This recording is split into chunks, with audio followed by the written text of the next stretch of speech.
Alright, welcome back. So previously, I have shown you how to write a program that accepts a student's mark and outputs the grade. And here you can see that I made heavy use of the logical operators such as OR and AND. So I'm going to show you another way that gives us the same result, but it will lead to a much cleaner code. Alright, so for that, let me start by writing a second option. This is the first option. We're going to do the second option. So for that, let me just clean this up by just cutting this off. And so now we are maintained with just the marks, and this is the input.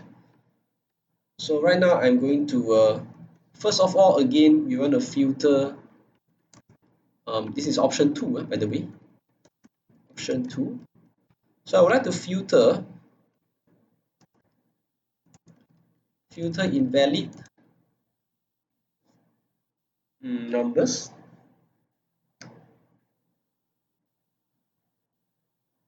Alright, so I'm going to filter invalid numbers like this, like before. So filter invalid marks, right? So again, I'm still going to write the same statement that I write before, but you will see that after this statement onwards, everything else will going to look much simpler. So again, if the marks is less than 0 and or the marks is more than 100, then we are sure that this is an invalid mark, so we're going to print invalid. Right? Invalid mark. What happens next? So again, we are still using Lef. Here is where things become a little bit different. So here we know that for sure in this part here, here these are all the valid marks starting from here, right? So again, what's the first condition that we check? Well, we check for grade A, and that is from 80 to 100 inclusive. Right, so this is inclusive. So how do we check if the marks is actually between this range, and I do not want to use the AND operator because it kind of makes it look a bit hard to read. So thankfully, the way to do it is just to write marks is more than equal to 80. Now, why is that the case? Well, because previously when we filter the invalid marks, we already make sure that any marks that is less than 0 or marks that's less than that's more than 100 will be filtered out. And that actually means that whatever that comes to this, when the code actually runs this else if, it means that the marks can only be between 0 to 100. So when you put marks more than 80, that is sufficiently saying that we are trying to get marks that are more than equal to 80, but it is capped at 100, right? Because anything that's more than 100, this one will already have filtered it out. So this is actually good enough just to check whether the grade is A, and we can now straight away say print A. Now what happens next? Well, let's check the grade for B. Now in this case, for the grade B, let me first change the comments so that this becomes 60, and then this is not inclusive of 80, so I'm going to put it like this. This is the math notation to say that when you put a parenthesis like this one actually means that it's not inclusive of this number. In a square bracket, it means that it's inclusive. So in this situation, what do we do? Well, actually, it's also equally easy. If it enters into this else if statement, it means that first of all, the marks is not negative, nor was it actually more than 100. So here we are checking whether the marks is more than or equal to 80. That means now whatever that remains in this condition is actually between 0, right? Between 0 to less than 80. Right. So now over here we have actually filtered out the marks so that it becomes just the possibilities are just between 0 to less than 80. So if you want to check the marks that's between 60 all the way to less than 80, then all we have to do is just to say marks is more than equal to 60. Right? It's just that.